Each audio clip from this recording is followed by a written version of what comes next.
Are you feeling overwhelmed with how many articles and how many books you need to read in order to write a literature review? Well, I've been in the same boat at some point. Today, I'm going to show you how to write an effective literature review. I'm going to show you steps all the way from how to find the relevant information, how to organize them, and how to read them in a smart way. I'll then show you different ways of writing the literature review in a way that articulates the gap, but also your unique contribution. Stick around and we'll have some really practical exercises that are going to help you write a stellar literature review. Hello, everyone. My name is Bogdan Popescu, and I'm an assistant professor of political science at John Cabot University, Rome. I also used to teach at Oxford and at Princeton. In my career, I've written articles and one book. So stick around to learn how to write a good literature review. Okay, so today we're going to delve into literature review, sources, topical, chronological, general specific literature reviews. So we're going to go over what constitutes literature review, what counts a literature review, like how do we distinguish that from things like theory, methods, contributions. Then we're going to delve into the practical sides of how to do a literature review. And then we're going to go step by step, the 5 essential steps in order to conduct a successful literature review. So first of all, we will cover how to find sources. We're going to go over how to read strategically. When you look at the bibliography in an article, the number of citations or the number of references might seem a bit intimidating. But there are strategies to only select some specific, important, crucial scholarly pieces of research that are more influential than others, and which will allow you to be more selective about the kinds of articles that you need to analyze in detail. So this is what step number 2 is all about, how to read strategically. Step number 3 will focus on how to synthesize and how to organize the information that you just read. Step number 4 will have to do with how to identify the gap and the contribution of your own article. And then step number 5 will have to do with explaining the rationale. Okay, as you might imagine, a literature review is not much beyond the synthesis of the research that has been done on a specific topic. Pretty straightforward. So the purpose of a literature review is to give background of the study that you are conducting. So it helps to show what your research will add, right? How is this contributing to what we already know? It also should show that the research question that you're posing has been answered in a limited or flawed way. It could also point out what are the kinds of debates in the field, or what are the main things that scholars disagree about. And it also could develop some sort of argument that will help you develop a theory that shows what needs to be done in order to provide a better answer. So I guess you might already know this. A literature review is not just a summary of the scholarly works that have been done so far. It is also supposed to be some sort of critical analysis of the literature. So it's also important to note that this could be done in iterative stages. You should take a first stab, you should try to write a first draft, but obviously as you progress in your research, as you conduct analyses, you will have to probably go back to the literature review and revise it in view of the more recent findings. Okay, so in terms of what counts as literature, so the most important things when you're writing an academic article, you have to cite peer-reviewed journals, peer-reviewed articles and peer-reviewed journals. You can cite books. There's also other kinds of reports, like government reports or conference proceedings. Those are also things that you could include, but it's conventional to include peer-reviewed articles and books. What doesn't count as literature would be blog posts, news articles, or opinion pieces. Those are kinds of things that you probably should not include in your literature. Okay, so once again, what are the basic steps in order to conduct a literature review? So you should first search for relevant literature. The most common source here would be Google Scholar. Of course, this is not the only database that you need to look for, but it's a good starting point. You can obviously go to JSTOR. You can also try Scopus, but Google Scholar is a good initial source. Step number 2 has to do with evaluating the sources that you find. Step number 3 has to do with organizing the literature by identifying themes and debates. Step number 4 has to do with identifying gaps, what is missing. Step number 5 is about outlining the structure of your literature review. And then step number 6, you actually have to write the literature. So it all goes from searching, reading, synthesizing, identify the gap, and then writing. Okay, so this is not necessarily the only way to do this, but I prefer to actually have an Excel spreadsheet in which I keep track of what the different articles or different resources are saying. So what is the article? So this is why I wrote here that I typically have an Excel spreadsheet that has 5 columns. One is what is the piece that I'm reading? So the citation. 2, what is the question that this piece is asking? 3, what are the methods that the piece is utilizing? What are the main findings? And what is the potential gap? The gap that I personally identify. Okay, no, probably it's not even worth saying, but it's still probably important to iterate this. It's always important to cite works that are not your own or to cite ideas. When you're paraphrasing, you should just include the author and the year. But when you're citing verbatim, you should definitely include the page number.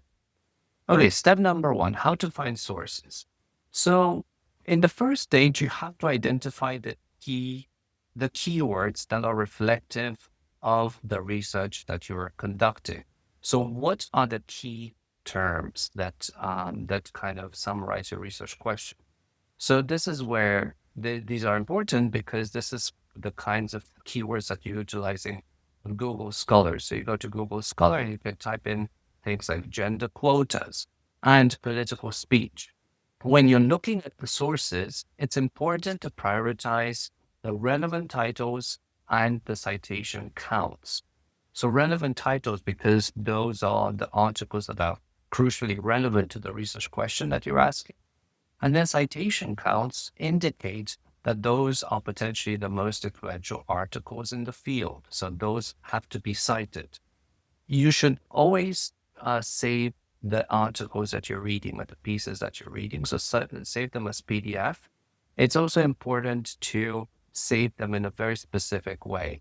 The way I do it, I typically write last name of the author, year when the piece was published, and name some keywords that define the title of the research. So the reason why I mentioned this is because this is going to allow you to obtain this information easier at later stages.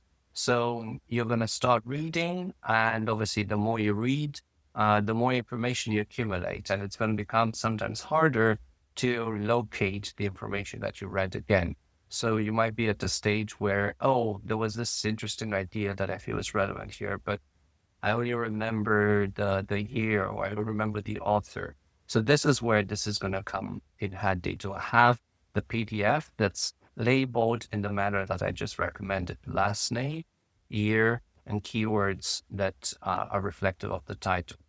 And then obviously put them in a relevant folder. So if you watch the previous videos, you should always have data, literature, analysis, and presentation, and paper. If the keywords that you're utilizing are too broad or too general, and you're not finding satisfactory results, you should refine your terms or try to look for alternative combinations, like political speech, gender, as opposed to gender quotas and political speech. So for example, let's imagine I'm interested in the following research question. Do women become more aggressive in political speech after gender quotas? So some good, let's imagine this is my question. Some good starting keywords would be things like gender quotas. And if that doesn't really show particularly relevant results, I could then move on to keywords like gender quotas, political speech, gender. Those would be examples of good keywords. And this is, for example, how I save the articles that are relevant, right? So as I mentioned before, I have 4 folders: data, literature, paper, presentation, and then I have all the PDFs that I found relevant. Okay. If you cannot find some PDF on Google Scholar, it's always a good idea to try other search engines like Bing, and type in the name of the paper and the authors and add PDF and see if other search engines would allow you to find these articles. The reason why I'm mentioning this is because some of the authors could have these articles on their websites. And so these articles may not necessarily be available through the journal website, or you'd have to pay to get access to the article. But some authors actually have these papers on their own website. So looking at search engines like Bing would allow you to download these articles. Okay, step number 2 here, and this is also part of the homework. So now that you found your sources, let's talk about how to read them in an efficient way. Okay, so this is homework, and this is like a task in order for you to go through the literature review portion of your article. So read at least 3 key articles in full. So identify out of the 10, 15 PDFs that you downloaded, identify 3 that you feel are the most relevant. So these are the ones that you actually have to read carefully, like read them in full, don't skim any section, just read them carefully and try to understand what they are about. For the others, once you have done this, you can skim the others. You can read them strategically, right? By focusing on the abstract, introduction, conclusion, but also maybe specific sections that feel relevant. Obviously, if you happen to find another article, you can always go back to that article and read it carefully as well. But in principle, for a starting point, you could read 3 articles carefully and then skim the rest. So for each of these articles, you have to write what is the author's central question? What key factors or variables does the analysis highlight? Meaning here, what is the independent variable? What is the dependent variable? What are the assumptions that underpin the argument? What are the assumptions that the author is making? And what methods and evidence is the author utilizing to make their point? And then 5, what are the article's key insights or applications for their central question? Step number 6 here, what are other relevant sources that the article cite? So this is going to be, as I mentioned, an iterative process. So when you start reading these 3 articles, you might notice that some authors are being mentioned repeatedly, or they might point to scholars who have addressed a key question that's particularly relevant to your research, or maybe even the same research question. So that's why it's important to keep track of authors from the articles that you're reading in order to consult them too. Number 7 here, how does the article's argument differ from others you've read? So once you read one, you read the second article, you should already start to see how the different authors compare and try to contrast them. Okay, so let me just give you an example here before you start doing this. So let's imagine I'm reading this article. I saved it already. So I saved it with, these are 2 authors. They published this piece in 2020.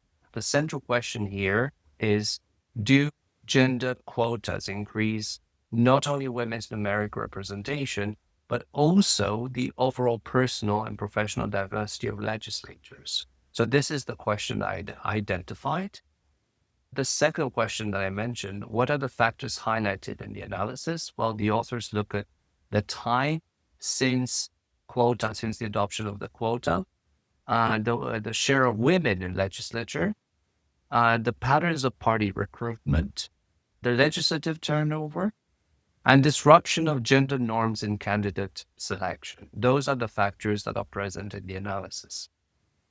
In terms of assumptions that the authors are making, so some of the assumptions that I identified include the fact that quotas can redefine what qualifies someone as a viable political candidate. Political parties rely on gendered networks. Greater diversity is good for democratic representation. These are the assumptions that the authors are making. In terms of methods and evidence, so the authors are doing a quantitative analysis of more than 1,700 legislators across 10 Argentinian provincial chambers. And this is also an analysis over time. They create diversity indices using the legislators' biographical data. And they also interview elites. Some insights on gender quotas. So one implication is that increasing diversity through quotas may reshape the legislative priorities and norms. And then I also found these 6 additional citations that are relevant, right?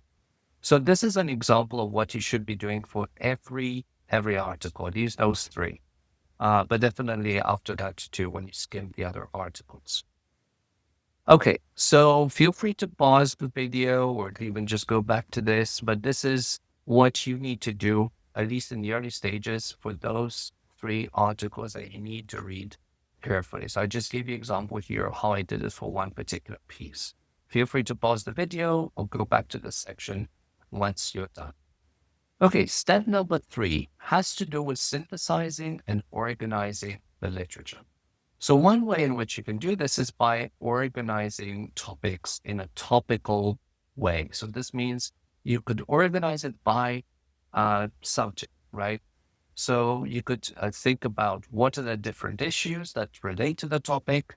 So this is best for when you have multiple complementary strands of literature, right? So this helps you synthesize across studies. So here's an example, right? So you can start off the literature review by saying that scholars have long debated causes of voter turnout, and the literature can be sectioned in 3 main themes. You can think about institutional factors, you can think about socioeconomic variables, and psychological motivations. So here's how I thought about organizing this in the right column. So you could have here institutional factors. So you can say things like studies such as Powell and Blaze emphasize how electoral systems and compulsory voting laws shape turnout rates. A second body of work focuses on individual level characteristics such as education and income. So this would be under the socioeconomic variables. Finally, researchers point to internal political efficacy and civic duty as predictors. So these would be psychological motivations.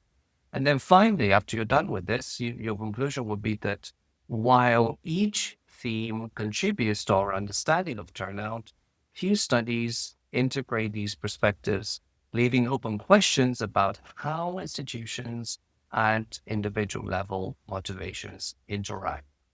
So you see how you move from, okay, some people talk about this kind of variables, other people look at this type of variables, but in the end, nobody's looking at institutions and individual level motivations. So this is one way to organize the literature, topical organizing. A second way you could do this is to do the literature review chronologically, right? So this means that you have some sort of sense of temporality in mind. So this is great when you have a literature in which you have to show how ideas and how debates evolved over time. So here's an example of this. Theories of nationalism have evolved over time, moving from primordialist to constructivist perspectives. And then here's how you can section or how you can structure your literature review.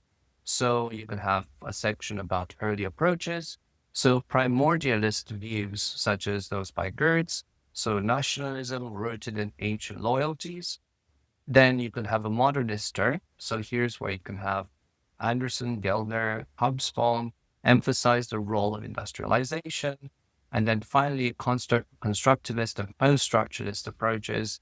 The more recent work highlights performativity and discursive nature of nationalism. And finally, the conclusion from this would be something like the field has increasingly shifted toward fluent, socially constructed accounts, though debate remains over the role of historical continuity.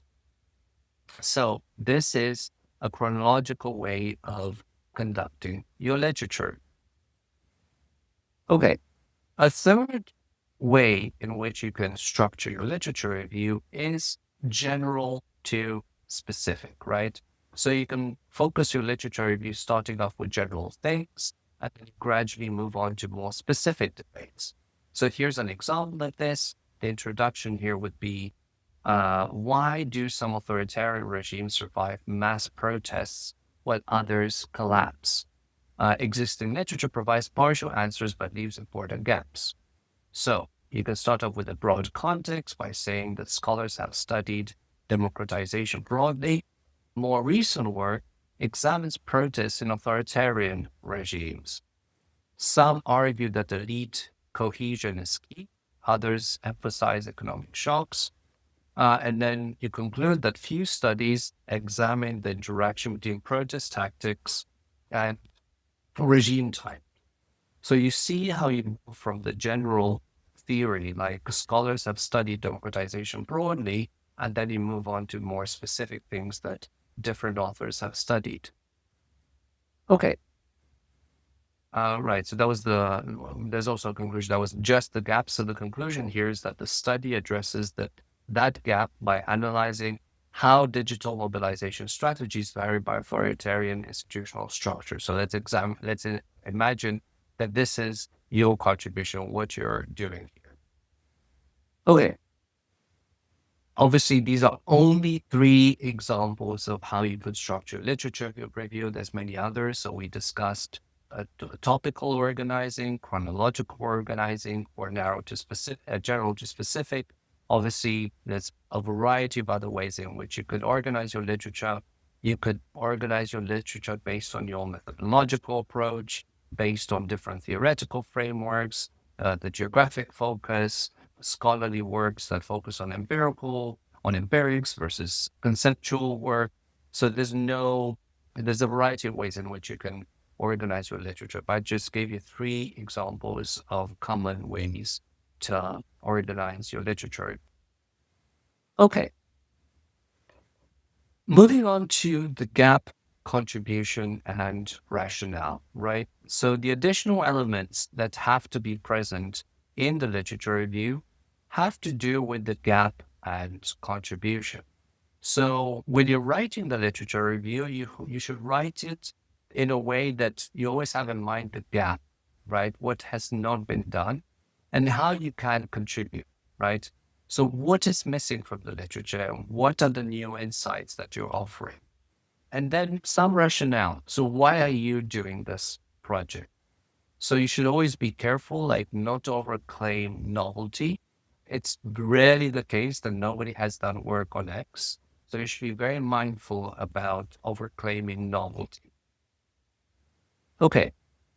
So in terms of identifying the gap, so you should focus on what has the literature overlooked. What are the concepts? What is the data? What are the arguments that the literature could be missing? Why do you think this gap exists? Are there some assumptions that the authors have been making? Are there some blind spots? Maybe authors have not had the data and you do. And then why do you think it matters? Like, are there theoretical, empirical, practical consequences? So you could frame your contribution or the gap as arguing that something has not been done, but it should. So this is kind of ties back to what I said earlier about not overclaiming that X has never been done before. It's probably a better approach to somehow say that you're complementing existing work rather than aggressively criticizing previous scholars who may not have done something, right? So, especially when you're submitting an article for publication, it's important to keep in mind that the authors might be reviewing your work. So they may not be particularly happy to see that you're misreading or you're dismissing their work. Okay, homework 2 here. So write 1 or 2 paragraphs on what the main gap is, right? So it's important to answer these questions in your paragraph. So what is the current literature missing? Why is it missing this important point? What are the consequences for this gap? And then why does this gap matter? This was homework 2. There's no specific example here. This is really, um, it's going to be based on your own reading of the literature. So you have to answer those 4 questions. But there's also homework 3 here. Explain how your project addresses the identified gap. So here's where you have to ask yourself, what does the reader now know that they didn't know before? How am I changing the reader's understanding? And how do I want them to think differently after reading the article, right? So this is where the contribution has to seem new. Like it's not just a minor variation, but there's actually a new contribution. It obviously has to be relevant, right? So something relevant that people are talking about. It has to be relevant for current debates. And then it has to be connected to the gap, right? It's not just a standalone insight. So, for example, I'm simplifying, oversimplifying in a way this whole thing. You could say that when my reader reads your contribution, they'll think differently about, right? This is fundamentally what these 4 questions are about.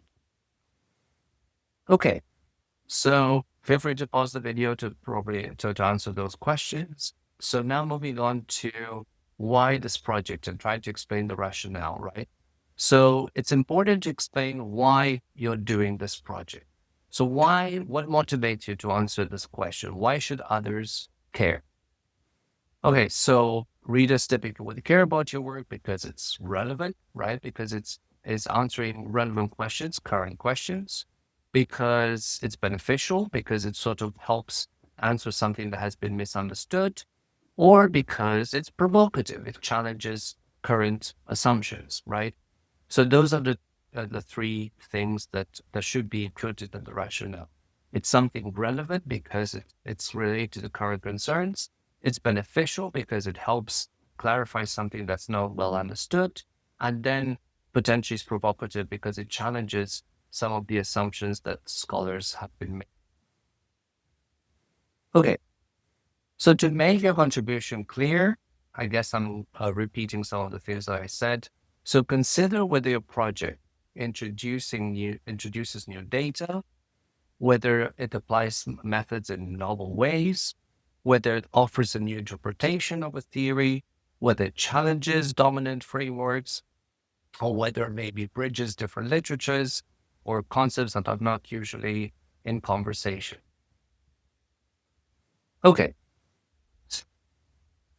homework 4. So here's where you can use some of the model articles that you've selected. So if you watched the previous video, you know that I recommended having 3 articles that you like to model your research after.